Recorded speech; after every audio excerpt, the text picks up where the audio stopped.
Assalamualaikum warahmatullahi wabarakatuh. Jadi kali ini penulis ingin bahas soal aki. Ada yang minta membahas soal aki. Aki itu macam-macam, beda merek, beda teknologi. Dan ya untuk sekarang ini merek Jepang termasuk yang teknologinya ketinggalan. Jadi merek Jepang itu ya contohnya ya GS Astra ya, Inu atau apa ya, nggak semua merek Jepang sih,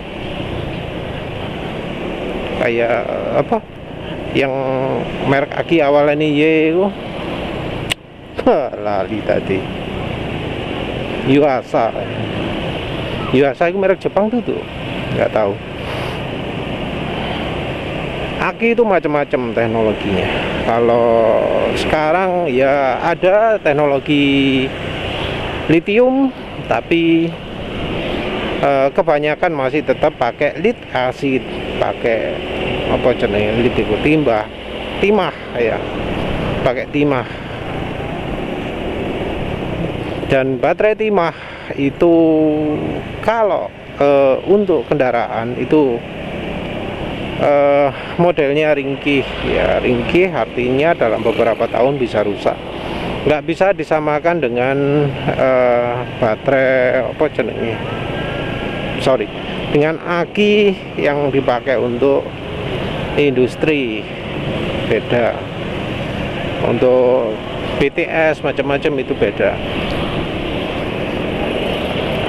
Aki sendiri ya, dalam pengertian konvensionalnya itu ada dua. Aki yang fokus pada awet, sering dicas, sering dipakai, itu ada namanya deep cycle. Terus ada yang untuk motor ini namanya starter akumulator, starter baterai ya. Aki yang fungsinya untuk nyetat motor tok, starter. Oh, ya sebenarnya enggak untuk starter tok, tapi untuk banyak.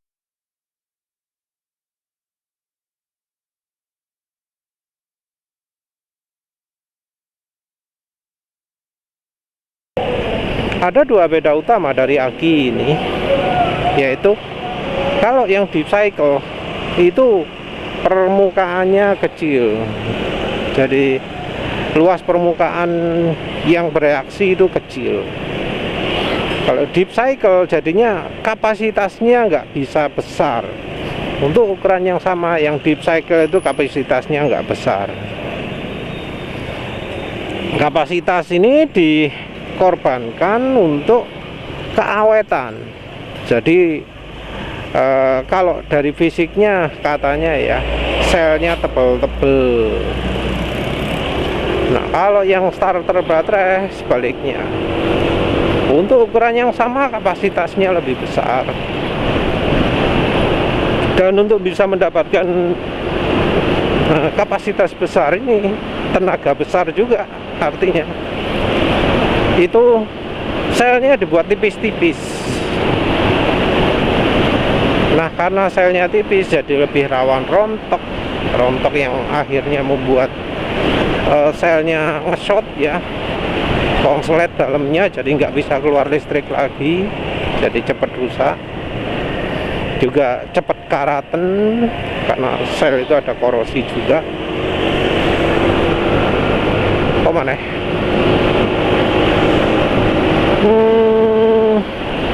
kayaknya utamanya itu ya. Jadi yang satu bisa menghasilkan arus yang besar untuk bisa starter, sama kapasitasnya juga besar. Yang satu nggak bisa mengeluarkan arus besar karena permukaan yang kecil, juga kapasitasnya jadi nggak sebesar yang starter. Itu metode konvensionalnya ya. Nah, sekarang ada teknologi ya, sebenarnya banyak teknologi. Jadi sama-sama teknologi konvensional itu ada yang sip, ada yang enggak, umur bisa beda. Nah, sekarang ada teknologi baru, teknologi namanya AGM.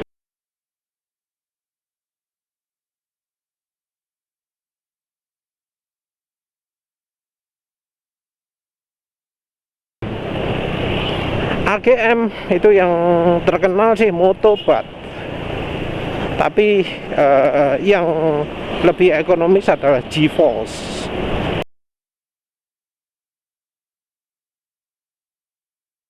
Jadi baterai GeForce itu memperkenalkan aki teknologi AGM dengan harga yang setara aki konvensional, tentu yang merek GS Astra itu acuannya.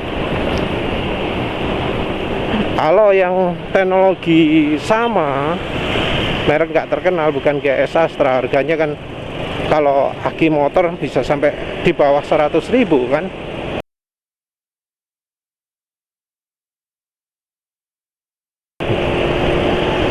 Ini kalau aki GS kan sampai 200.000. Nah, aki GeForce yang pakai teknologi AGM harganya ya 200.000-an juga. Terus selain itu ada juga Motobat ya. Kalau Motobat itu harus hati-hati. Motobat yang harganya 200.000 itu teknologi akinya masih konvensional. Nah, yang AGM ini harganya sudah nggak 200.000 lagi, tapi wis 400.000 kalau nggak salah ya.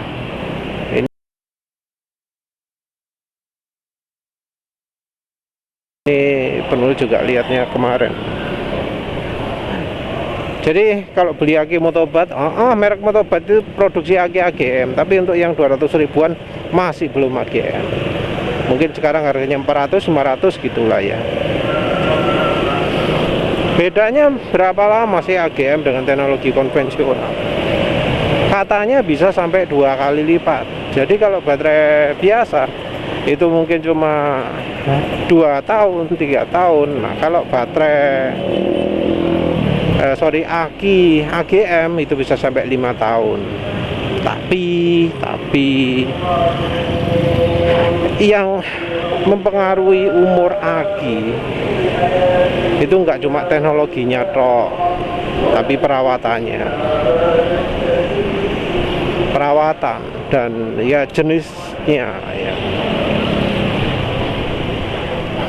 Perawatan orang mungkin mikir aki kering bebas perawatan gitu ya. Ya sebenarnya nggak juga ya. Aki kering itu sebenarnya ya aki basah tapi disil ya, ditutupi. Ya sebenarnya ono basahe pisan ya. Makanya apa jenenge VLRA.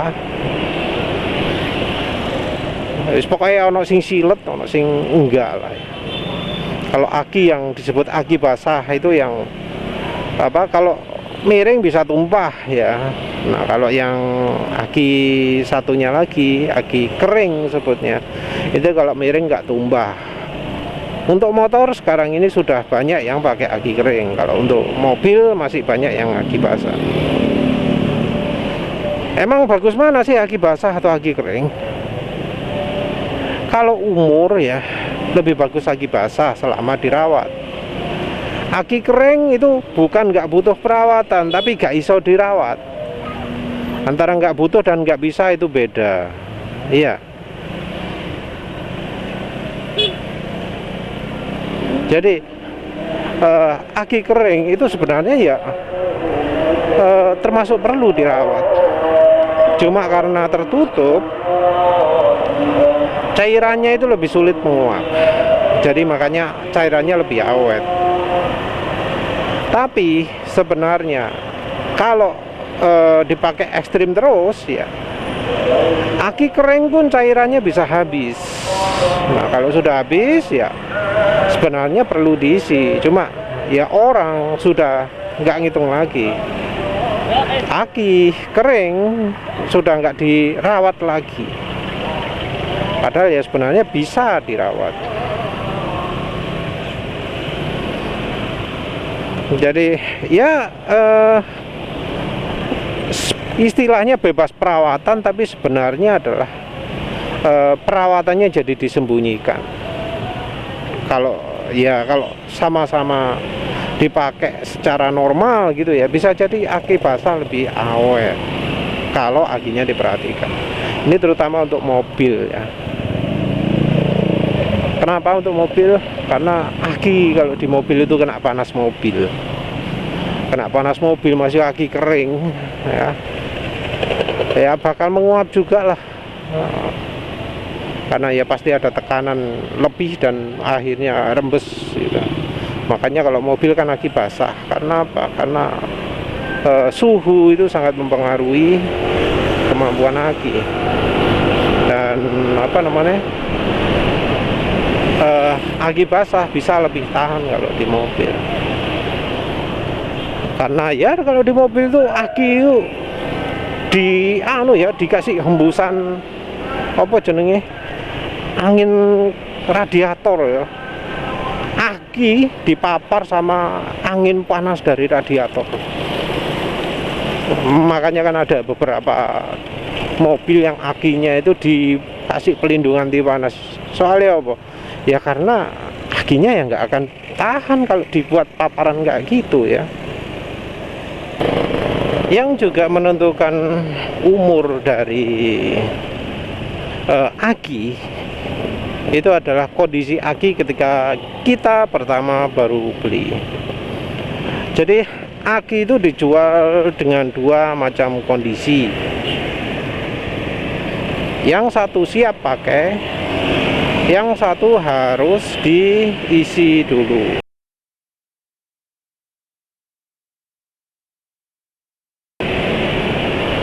Jadi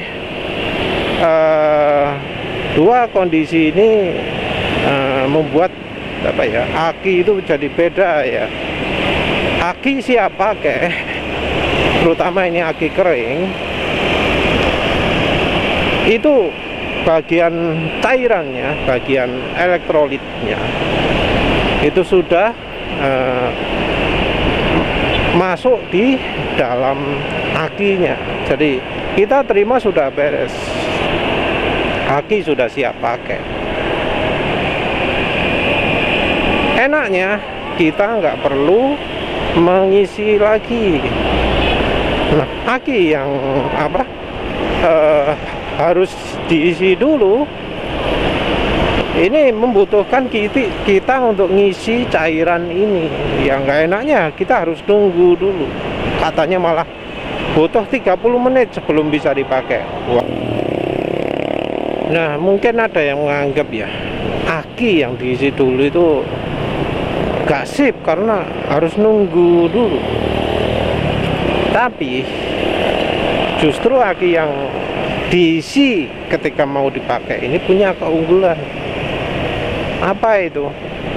Ya akinya seger. Karena apa?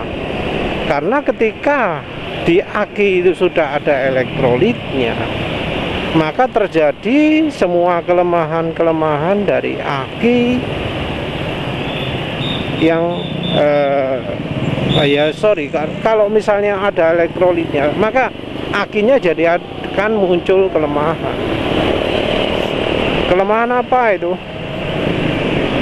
Kelemahannya adalah self discharge. Jadi aki walau nggak dipakai, walau nggak terhubung komponen elektronik, itu bakal tetap turun isinya karena ada faktor self discharge ini. Jadi walau aki nggak dipakai, isinya akan turun.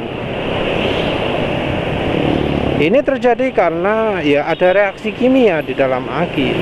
Jadi kalau ada elektrolit ini membuat aki jadi ngedrop isinya. Kalau misalnya walau itu nggak dipakai, walau itu ditaruh di rak gitu ya. Apalagi ketika suhu rak itu panas, karena kan namanya reaksi kimia berhubungan dengan panas. Makin panas ya makin cepat terjadi reaksi, makin cepat habis. Nah, kalau di tempat jual aki yang bagus, itu aki akan selalu diisi secara periodik. Jadi aki akan dipastikan untuk kondisinya tetap banyak, tetap ada isinya. Nah, nggak semua toko atau kebanyakan malah ya nggak melakukan seperti itu. Jadi aki mau habis mau apa dibiarin, tetap dipajang aja, padahal itu voltasenya tetap turun. Dan aki yang voltasenya sudah turun melebihi titik tertentu, dia bisa aja nggak akan kembali voltasenya, nggak akan kembali isinya kalau pakai cara normal. Di cas normal nggak akan kembali isinya, harus pakai metode cas khusus. Dan ini jadi masalah karena ya kendaraan itu ngecasnya pakai cara normal, bukan pakai cara khusus. Jadi aki yang sudah ada di rak lama, yang voltasenya sudah kadung ngedrop, voltase dropnya ada yang ngomong 12,1, ada yang 11,8, ada yang 11,5. Nah kalau sudah kurang dari itu, kapasitas akinya akan berkurang. Jadi isinya jadi nggak awet, cepat habis. Ada yang mengukur kesehatan nih aki ini dari alat pengukur khusus, dari gravitometer atau apalah. Tapi ya ada yang kadang nggak bisa mengukur. Nah, kalau sudah kayak gitu ya yang rugi konsumen, karena ya akinya jadi nggak seawet yang diharapkan. Jadi untuk konsumen ya lebih awet akinya kalau beli yang cairannya diisikan kemudian. Nah selanjutnya adalah dari sisi perawatan. Perawatan itu nggak cuma soal ngisi air akinya saja kalau aki basah, atau refill ulang cairan akinya kalau akinya aki kering, tapi dari voltasenya, tegangan dari aki itu harus dijaga. Standby, voltase standby aki itu nggak boleh kurang dari 12,1 lah katanya, yang paling aman kayak gitu. Nah, di aki sendiri bisa turun voltasenya walau nggak dipakai.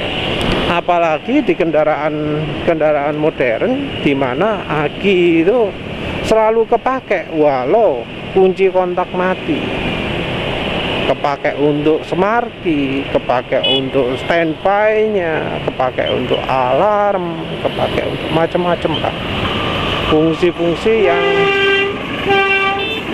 Fungsi-fungsi yang lebih untuk kenyamanan.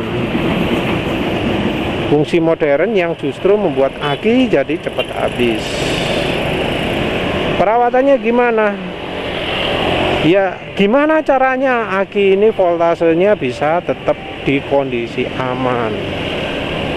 Nah ini pemilik kendaraannya yang harus sering monitor. Kalau aki tekor, voltase aki berkurang, ya harus gimana caranya voltasenya nambah.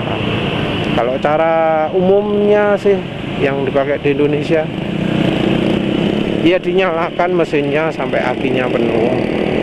Ya walau nggak efektif juga, soalnya dalam kondisi stasioner ya, idling gitu, ngentek-ngentek no bensin itu, dan bikin fuel illusion juga.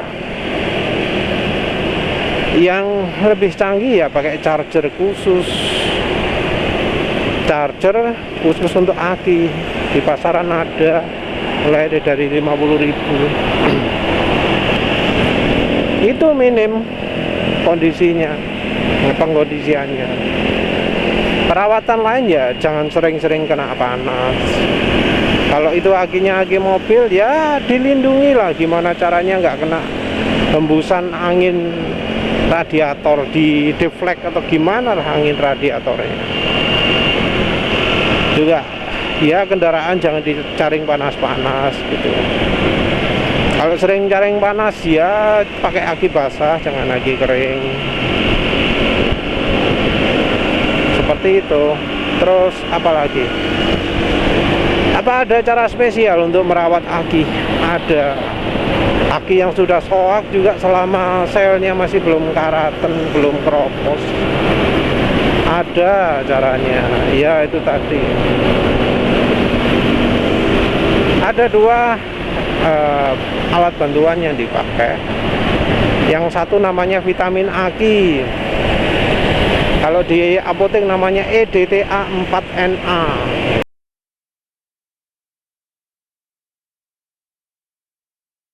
EDTA 4 natrium. Itu vitamin aki.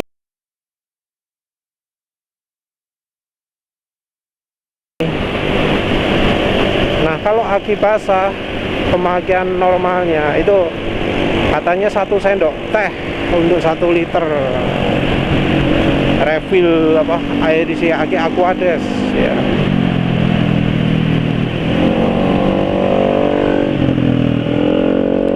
Ini contoh Nmax modifikasi knalpot yang tenaganya nggak keluar ya.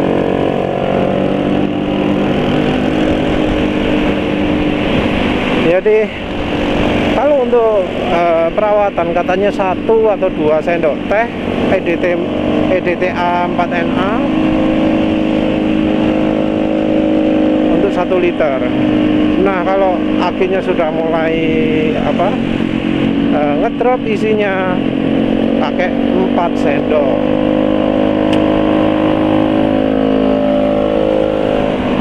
Nah, kalau misalnya akinya sudah betul-betul soak, pakai 6 sendok. Tapi ini dengan dengan syarat akinya masih belum karatan, masih belum keropos. Karena aki itu kalau sudah sering kepake dicas itu bisa keropos juga. Apalagi ketika cairannya habis nggak diisi. Jadi aki itu keroposnya kenapa? Keroposnya ketika cairannya habis. Jadi aki itu bagiannya keropos kalau airnya habis. Jadi kalau aki basah jangan sampai airnya habis. Kalau aki kering ya ngeceknya sulit, soalnya ngeceknya kalau aki kering. Kalau aki kering itu misal kapasitas sudah mulai turun, dah dicas saja. Kalau merasa aki kok cepet habis gitu ya, dibuka, ditambahkan cairan. Dan cairannya itu tadi EDTA 4NA campur air Aquades.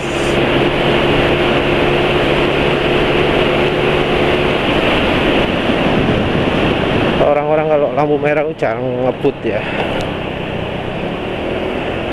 Jadi makanya menulis sering ada di depan. Ya wes lah. Ya wes. Apalagi ya?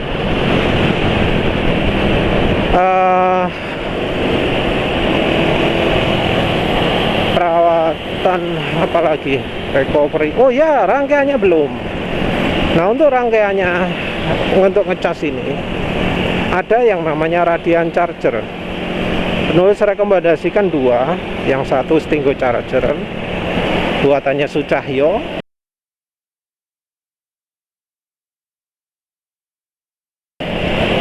yang satunya Rene charger.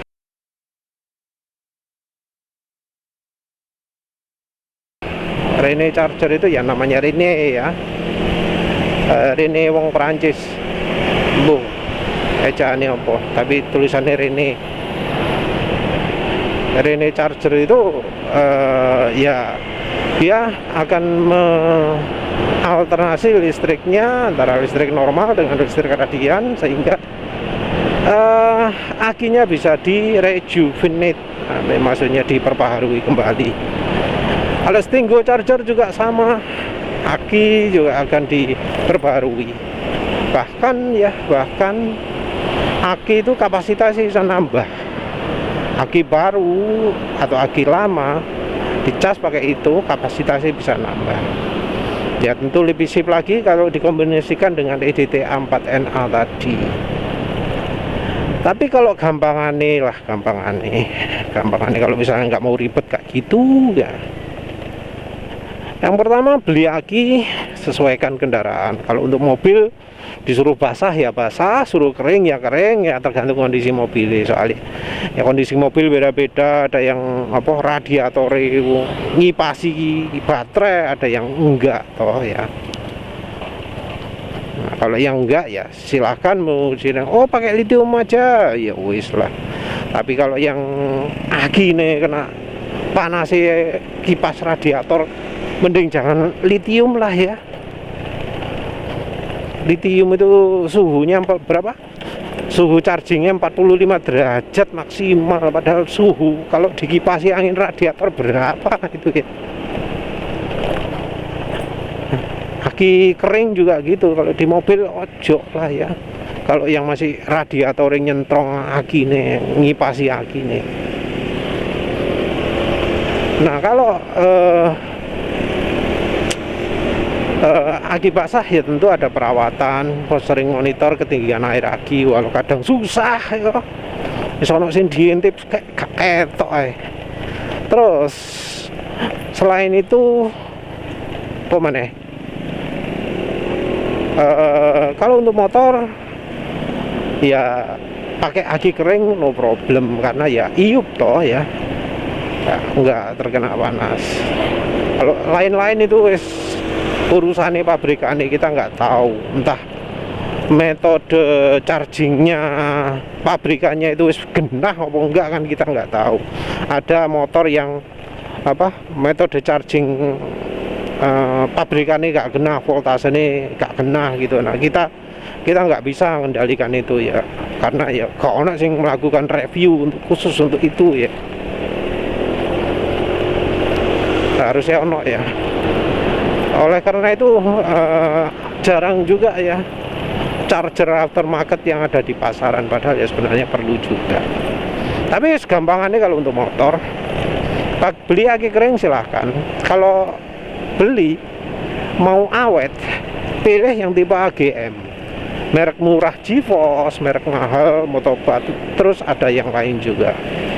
Kalau setia sama merek Jepang ya silahkan ya, tapi itu menurut penulis umurnya gak awet ya, apalagi kalau belinya di toko yang jarang laris baterainya, dapat stok lama, aduh amit-amit.